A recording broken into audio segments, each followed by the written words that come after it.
sitting comfortably, I would like to tell you the story about how I changed from thinking that I was just a mum to being the story creator.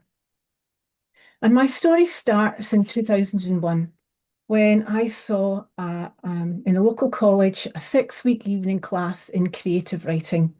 And I thought, that's just the thing for me. I had a toddler at the time. I wanted to do something which was going to stretch me and something I'd been wanting to do for a long, long time. And I'd written a story when I was a teenager called The Ringo Bells Mystery, which was all about 5 children and a dog and an adventure. And also, I wrote a story to get my English higher at the second attempt. Hadn't written anything since those periods in my life, and I'd done a lot of reading. And I had decided that I had to do something to nourish me. So I went along to this writing class and I thought, well, I'm not exactly what I'm doing here. However, what I will do is I'm going to go along and I'm going to see how I get on. And I absolutely loved it. It was great. It was like it turned on a light bulb in my head. And ever since then, I've had a pad of paper and a pen, and I've been writing stuff down. And I was staying up like writing, and it was absolutely fantastic. Then, when I get into 2002, I then have my second child. So I now have a toddler and a baby, and I can't stay up late anymore because my children are on Duracell batteries, and I need to be there to look after them. And I still keep this notepad going in the background of my life. Um, and then what I was doing is my children getting older and I'm getting more time for myself. I've written 4 stories which I read to my younger daughter. Um, and I'm doing that and carrying on the writing. And then my younger daughter, she comes home from school and she says, Mum, the school have got the skill sessions coming on, but they need enough adults to actually run the skill sessions.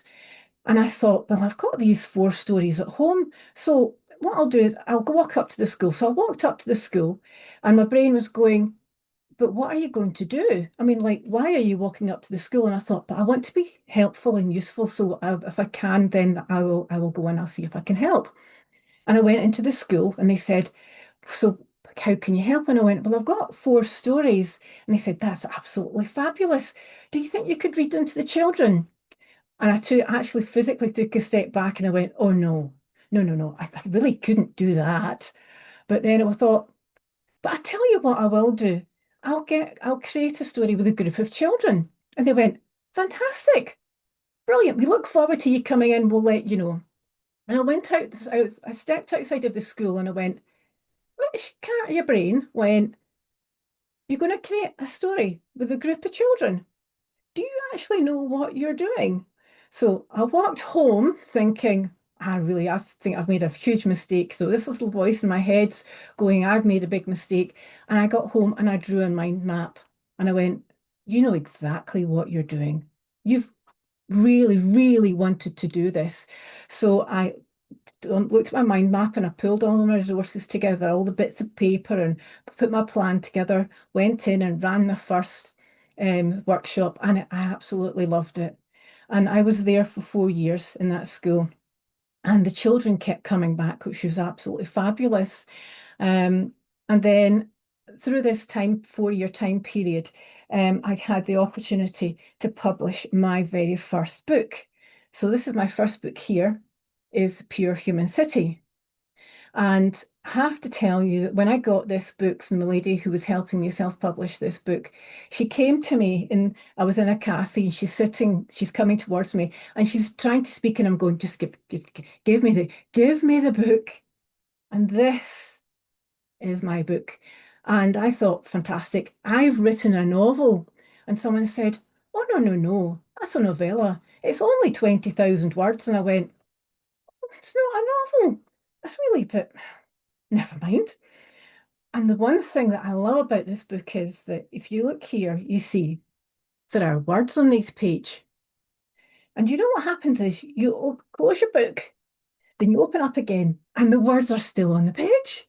And it's just like, oh, it's amazing. And sometimes what I do is I take it and I stroke it, and then I put it very carefully away behind my piano so that it doesn't get any dust on it, because I can't have my precious book getting dust on it. And then going back now to the workshops I'm running in the skills sessions. And because the children are coming back to my workshops, I'm going, I've got those four stories at home, and I know I'm only going to publish one book, and Pure Human City was on my bucket list to do. I went, but I'm going to do another book. So this is I Can Create Stories. It's the A4 interactive story creating book where children can read, draw, create, and listen to stories. And to get this book together, I had to take huge steps. I had to build a website. I'd never done that before. So I had this little voice going, you sure you know what you're doing? And then I had to do social media. Now that was completely alien. I hadn't got a Scooby what I was doing with that. And then I had to create the audiobooks, which actually in some respects were slightly within my comfort zone. Because although it was new recording what I was doing, I discovered that after 26 years in the Kirkintilloch Ladies Choir, everything that I'd learnt there, I transferred into the audiobooks. So in 2018, I published I Can Create Stories. Absolutely magic, loved it. And then what I did was I went to the library because the library buys self-published books and they bought Pure Human City. And I said, well, would you like to buy this book here? And they went, well, actually, no, because we don't want children to be encouraged to draw in library books. And I thought, that's a really good point. I've never thought about that before. And I went, we might just have to publish another book. So here we have book number 3. And this is A5, it's smaller than the A4. It has all the information from I Can Create Stories in it, plus the audio book, the audio files that come with it. Um, and it's gone into the library, so people can go into the library and borrow this. And the reason why this is so particularly important to me is that I want children who go into the library to have access to stories. And these two special children, all children, because some children will look at a book and go, I don't know what this is. I'm not interested in reading. Other children might be dyslexic, so they find it hard to read, but they enjoy listening to that. So I had gone through thinking about all the whole process in publishing Pure Human City, stepped outside my comfort zone for all the things I had to do for that. I Can Create Stories, and I'd done my website, and I'd done the social media, I'd done the audiobooks. And then so that I've continually stepping outside of my comfort zone whilst staying within a comfort zone, which is actually creating stories. And then I'm also, to this point, then getting into schools, running workshops with classes of up to 30 children, which is a lot. Normally, my groups and my skill sessions are 10 at the most because I like every child in my workshop to have an opportunity to get fun and enjoyment out of what I'm doing in the workshop. So got into the schools and I thought, I don't quite know what I'm doing with a group of 30 children, but I've managed smaller groups. So there we go, Claire. Take a bit of confidence. You can do this. And I did that, and that was it was just so much fun. I've absolutely loved working with young minds. It's absolutely thrilling. And so then we get to 2020 and I'm online and I can't get into schools to run my workshops. And I have to now go, what's Zoom? And what's networking? And what's a mute button? All these things I had to do. And then I found myself, surprisingly enough, volunteering for a 5-day course in Facebook in creating videos and putting them online, thinking, again, this little voice going, yeah, that'll be a really good idea. Thinking, what on earth possessed me to think that that was a really good idea? And I did it. My hand hovered over the keyboard going, pressing the button, and this video appeared online, and it was like, but people will see me. And I thought, this is like scary, but did it step by step. So all the time I'm building confidence in what I can do whilst listening to this wee voice going, are you sure? And so whilst I'm doing things which are totally alien and new to me online, I am going back into my comfort zone to slightly to a degree because I join an online writing group for Indie Authors World, which is a company who helped me self-publish my books. And we had small writing exercises. And one exercise, which was meant to be 1,000 words, it kind of like grew. It started about here and it got past 1,000, and a little bit more, and a little bit more, and just a trifle bit more. And then at 75,500 words, I stopped writing the story. Or actually, the story stopped writing itself because my stories, I hold the pen and wait and see what falls out the end onto the page. And this is the result. This is my novel. Because if you see the spine of this book, see if you put this in a bookcase, I mean, I know it is a novel, but I mean, it looks like a real full-blown live novel. This is just like amazing. So this is called The Choice, and it's the title that came to me, which is perfect for what the story is, but it's also perfect for that time in my life when I thought, so what are you going to do now? Because it was almost like a pivotal point in my life. I thought, you're choosing, so writing is not a hobby, it's not something in the background, it's really becoming the core and center of everything you do. So how are you going to go forward? And I went, right, do you know what? I'm going to go forward with my writing because everything's been leading me to this point. So I'm listening to myself and just taking every positive evidence that I've had in the past and taking small steps towards the future. And then after The Choice was published, I wrote a short story of 17,000 words and it's gone into this anthology.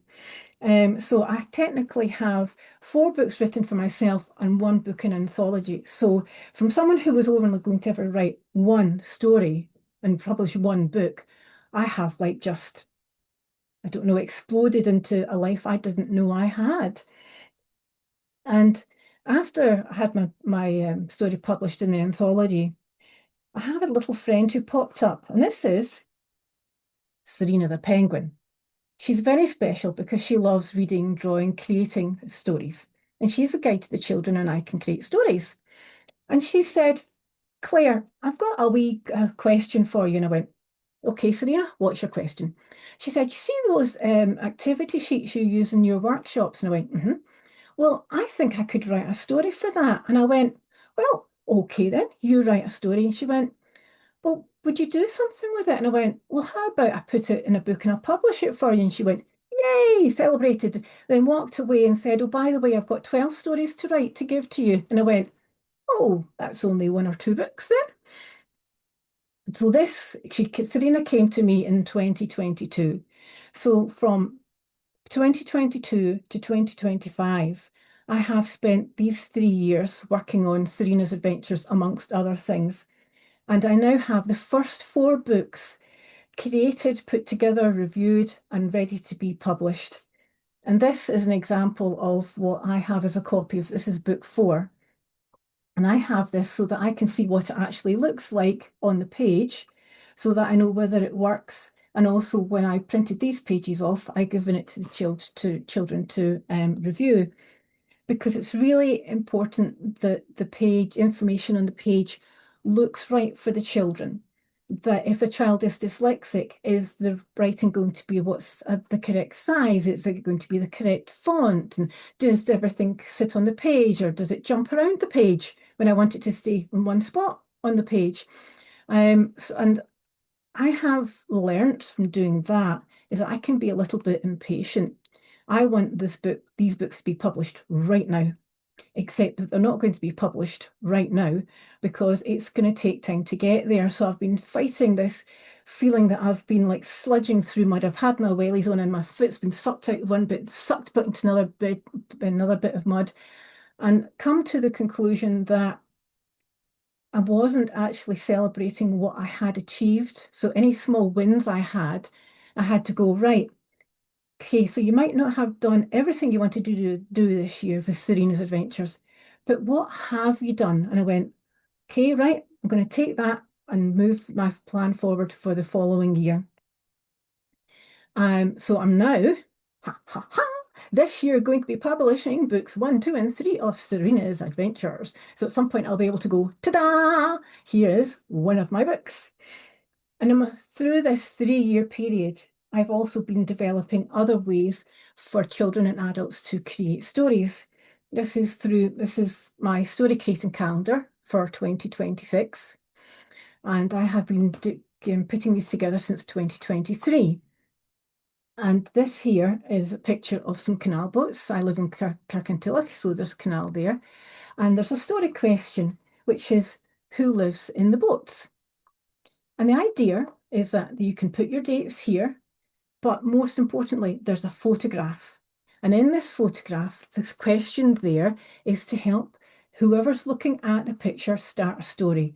Because if you put a bit of paper, blank paper, and a pen in someone's hand and present it to them, they're not going to want to know what to do. I mean, their mind will just go, can't do this.